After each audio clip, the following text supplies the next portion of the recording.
지난주 우크라이나는 좋은 소식이 자주 들려오네요. 8월 12일 우크라이나 크림반도 다리의 새로운 공격 개시. 그리고 자포로즈하이 지역에서는 우크라이나군이 로보트니에 진입하다. 그리고 벨리코 노보실카의 최전선에서 우크라이나 유로제인 점령 시작. 드네프르 강을 따라 우크라이나는 여러 교두보를 설립했습니다. 그렇다면 현재 우크라이나 전쟁은 어떤 단계에 있습니까? 오늘은 최신 전투 보고서를 전해드리겠습니다. 먼저 살펴보자. 로보드네 시의 발전. 이 영상은 8월 11일에 게시되었습니다. 그런 다음 GPS 위치 확인 후 동영상이 촬영되었는지 확인. 로보타인 마을 북쪽 외곽. 영상 속 우크라이나 군인은 이렇게 말합니다. 오늘 우리는 러시아군을 이겼습니다. 푸틴 당신의 러시아 제국. 너처럼 무너질 거야. 이 영상은 확인되었습니다. 우크라이나군이 진격해왔다. 로보틴 도시 북쪽에 마을을 두고 러시아군과 계속 전투가 벌어지고 있다. 로보틴은 쿠반시에서 남쪽으로 10km 떨어진 곳에 위치해 있습니다. 우크라이나가 6월 반격을 시작했을 때 이것이 우크라이나의 추진의 초점이다. 주요 공격을 담당하는 것은 우크라이나 제47기계화 보병 여단이다. 그 방향으로 우크라이나는 독일 레퍼드 2탱크 여러 대를 잃었습니다. 그리고 미국의 브래들리 보병 전투 차량 브래들리 인펀트리 파이팅 비켈. 그러나 현재 영상에서는 우크라이나는 성공적으로 돌파했습니다. 마을 앞수 킬로미터 넓이의 평야지대. 무사히 마을 끝에 도착. 로보타인 마을은 러시아에 있습니다. 1차 방어선에서 가장 중요한 연결고리. 우크라이나의 공격에 저항하기 위해 자포로즈하이 전체의 러시아 세계 방어선 운용. 라버드니는 첫 번째 방어선의 핵심입니다. 그리고 토크마크시. 러시아의 제3방어선의 위치. 최후 방어선의 핵심 위치이기도 하다. 이것은 또한 의미합니다. 우크라이나가 토코막 근처까지 돌파한다면 러시아의 방어를 뚫을 것이다. 현재 우크라이나 쿠번,이 통제 중이다. 현재 전투가 벌어지고 있는 곳인 라버드니로. 거리 10km. 라버드니에서 탕모까지의 거리는 15km입니다. 즉, 쿠반에서 토크마까지 25km의 짧은 거리에 러시아는 최소 3개의 방어선을 촘촘하게 배치했다. 그리고 현재 우크라이나는 이미 이 방향으로 움직이고 있습니다. 10km를 통과했습니다. 현재 로보드네 근처에 군대가 배치되어 있는 것으로 보아 우크라이나가 주요 공격에 책임이 있다. 제47기계화 복병여단이다.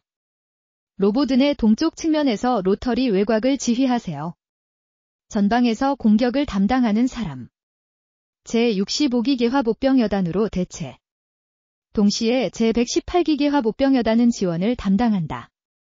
제47기계화 복병여단과 제118보병여단. 이 큰 반격을 위한 모든 것. NATO 구성에 따라 설립됨. 제47여단은 주로 미국산 차량 99대를 보유하고 있다. 브래들리 보병전 투 차량. 독일의 레퍼드 2탱크도 20대 이상 있습니다. 제118기계화 복병여단은 미국 M113 보병 전투 차량. 그리고 M109 자주포. 탱크는 폴란드에서 제공됩니다. T-72 28대. 물론 장비로는 할 수 있는 방법이 없습니다. 제47기계화 복병여단과 비교. 시선을 동쪽으로 옮기자. 우크라이나는 회복됐다. 빌리코 노보실커 근처의 유로제인. 글쎄요, 저는 지난 이틀 동안 러시아 텔레그램 그룹을 봤습니다. 러시아 최전선 군인들이 불만을 토로하고 있다고 말했습니다. 자신의 입장을 말하다. 우크라이나 사방에서 불에 노출. 더 이상 버틸 수 없다고 하더군요. 물론 며칠 안에 우로자인, 유로제인, 우크라이나에 의해 탈환되었습니다. 지도에서 보기. 유로제인 마을은 강 계곡에 위치하고 있습니다. 강 계곡을 둘러싼 고원. 특히 서쪽의 고지대는 우크라이나의 통제를 받고 있다. 우크라이나가 유로제인 마을을 점령했습니다. 시간 문제일 뿐이야. 8월 13일. 러시아의 유명한 군사 블로거 로머노프가 확인했습니다. 우크라이나가 유로제인 마을을 점령했습니다. 우크라이나 35, 37위. 해병여단 합동분견대. 제55포병여단 포병지원. 제1전차여단의 전차 지원을 받으며 유로제인으로부터 러시아를 완전히 격파하세요. 예전에 언젠가 우크라이나는 매일 100명 이상 파견. 그리고 15에서 20대의 장갑차. 러시아 진지에 대한 공격. 그리고 러시아 측에서는 방어는 주로 해병 40여단이 담당한다. 러시아 군사 블로거는 이렇게 말했습니다. 거의 모든 해병대가 부상을 입었습니다. 러시아 전술 실패. 가장 큰 문제는 36군이다.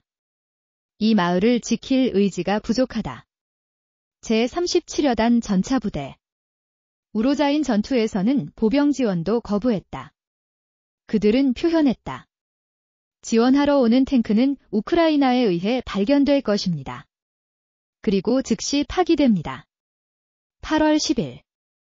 러시아 보병은 우로자인 마을 동쪽 숲에서 완전 철수. 이는 이 마을의 멸망이 임박했다는 뜻이다. 8월 13일. 러시아 남은 병력. 유로제인에서 남쪽으로 후퇴해야 했어? 그리고 퇴각하는 도중. 집속탄을 사용한 우크라이나의 공격에 직면. 러시아군의 막대한 사상자를 냈다. 최전선쇼에서 러시아의 전투 보고서. 우크라이나군 이제 새로운 전술 채택. 소규모 정찰대가 먼저 파견될 예정이다. 러시아의 화력 테스트. 그러면 러시아는 후방 포병을 요구할 것이다. 화력 지원을 실시하라. 이때 정찰군은 뒤로 물러났다. 안전한 벙커에 숨어.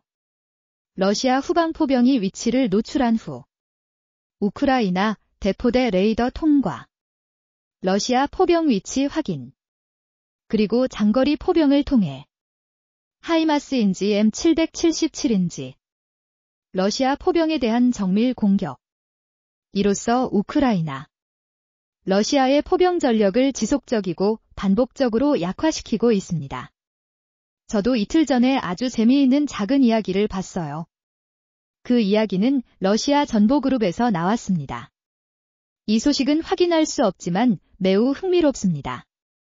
즉, 자퍼로즈아이 전선에서 러시아 사령관은 갑자기 생각이 났어요. 군인들에게 우크라이나 군복을 입도록 명령하세요. 피해를 주기 위해 우크라이나 방어선 뒤에 숨어 있습니다. 결과 러시아 군인. 우크라이나 군복을 입고 출발. 도중에 그들은 다른 러시아 군대의 공격을 받았습니다. 드론이 발견됐다. 봤을 때 그 사람들은 우크라이나 군인 아니었나요?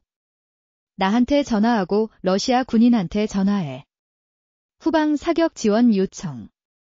우크라이나 군인으로 위장한 러시아 군인들에게 정밀 타격. 러시아인들은 큰 손실을 입었다. 하지만 이야기는 아직 여기서 끝나지 않습니다. 러시아 후방 포병 사격 때문에 그 결과 우크라이나 자체 대포 레이더에 탐지되었습니다. 러시아 포병의 위치를 정확히 찾아냈습니다. 그래서 우크라이나는 자체 포병을 사용했습니다. 러시아 포병 부대에 대한 정밀 공격. 이 이야기는 어떻습니까? 사실인지 아닌지는 모르겠습니다. 하지만 옆에서 보면 알 수 있죠?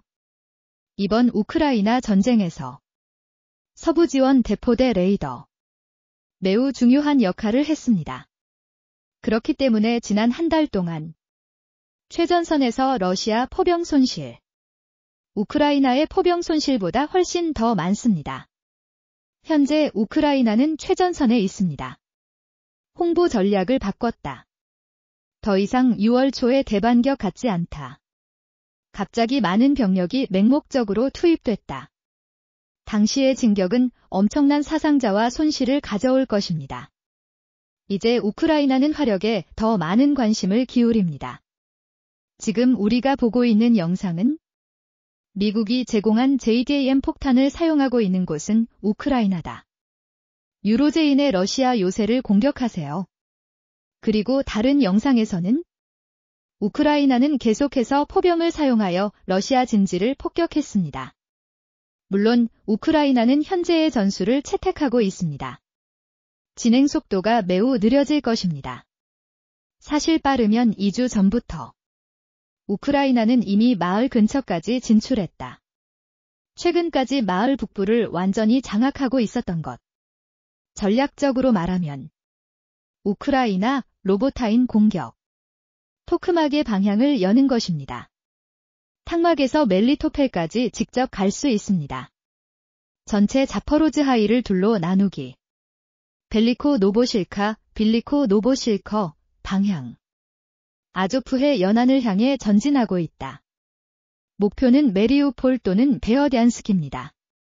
메리우폴에서 이 방향으로의 거리, 실제로는 90km밖에 되지 않습니다. 차로 가면 1시간 남짓이면 갈 수 있어요. 우크라이나 전쟁은 다음으로 향할 것으로 보인다. 장기적인 발전. 전쟁은 곧 끝날 수 없다. 이후 전장의 변화. 우리는 계속 관찰할 것이다. 부의 축적 채널입니다. 다음 에피소드에서 만나요.